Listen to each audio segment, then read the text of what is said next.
All right, joined by head coach Justin Fuente. And Coach, great to be with you as always. Anything going on?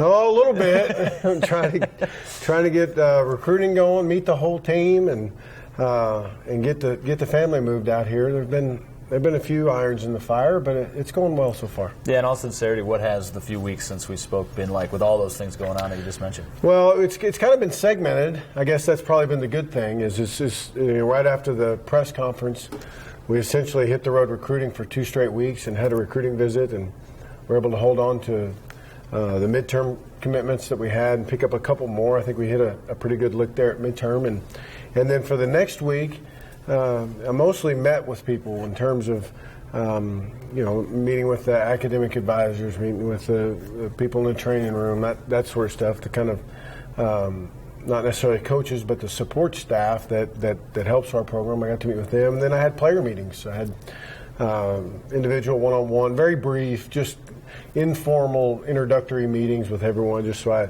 I could put names with faces, and they maybe had a small feel for me, and in each one of those, just encourage them to go win the bowl game. Don't worry about anything else in the future, but when the bowl game's over, then we need to start to get ready for the next phase of what's going on. And when I finished all that, I went home and relaxed a little bit and watched some bowl games and had Christmas and New Year's with my family, and then came back up here, and we've been trying to get all our T's crossed and our I's dotted in preparation for 2 things. When recruiting goes live again, we want to be fully operational, and then when the kids come back on campus, we want to be up and running with strength and conditioning, our off-season program, making sure everything's ready to go full speed. You mentioned relationships, and I know you're building those quickly here in Blacksburg, including one with Bud Foster. Just recently announced that you'll be adding responsibilities for Bud and the title associate head coach. What will that mean, and what will he be involved in going forward?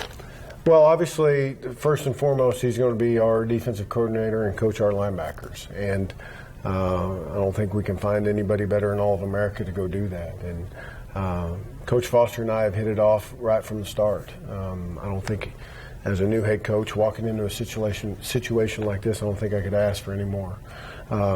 He loves this university, he loves this community, and he wants to do whatever's best for this program.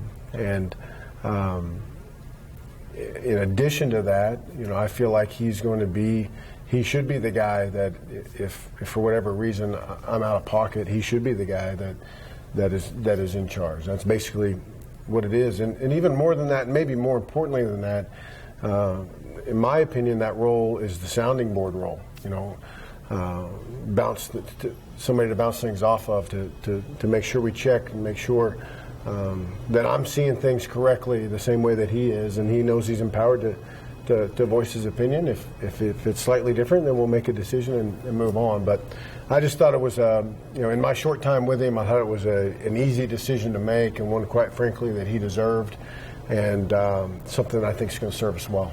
Had a lot of fun watching Galen Scott interact with Bud and Charlie and Tori and Peas in a Pod, those guys, huh? Yeah, they hit it off, and it's always interesting when you're hiring coaches and as the head coach, you're mixing them together, but they don't know each other. So your conversations are something along the lines of, you just got to trust me. And on both sides, Coach Foster, you got to trust me. You're going to really love Galen. Galen, you got to trust me. You're going to really love Coach Foster. You guys are going to hit it off. You're so alike. And then you throw Charlie and Torian in there, and it's really going to be a great working group. A lot of mutual respect for each other, and fine football coaches that can connect to young men, get them to play hard, and really foster the best in our young people. Justin Fuente is with us. I know you haven't had a ton of time to get out to Hokie Club events, things like that, but I saw you and your family at one of the basketball games, and you have interacted with the fans a little bit. What's been the reaction and the welcome like from them? Well, it's been fantastic. I tell you, because my wife and kids aren't here yet, when I get done, I usually go out to eat at some different place across town every night, and the people come up and tell them how much Virginia Tech means to them, how much Virginia Tech football means to them. It's really a special place, obviously, and it's been maybe even more so than I thought. I had an incredible impression of it beforehand. It's maybe even more so than I believed before, but everybody's been great, incredibly welcoming and supportive of us, trying to get everybody here and get out in the community, because that's what we want. We want to be accessible. We want to be out and about, and I want to go to basketball games. We want to go support the other student athletes and be around a lot. And fortunately, I've got a wife that wants to do that too, and 2 and 3 little girls that didn't have much choice, but they like sports. Absolutely. Justin, I know you've got a number of places to be. Thanks for spending time with us. You bet. Thanks for having me. Head Coach Justin Fuente with us on HokieSports.com.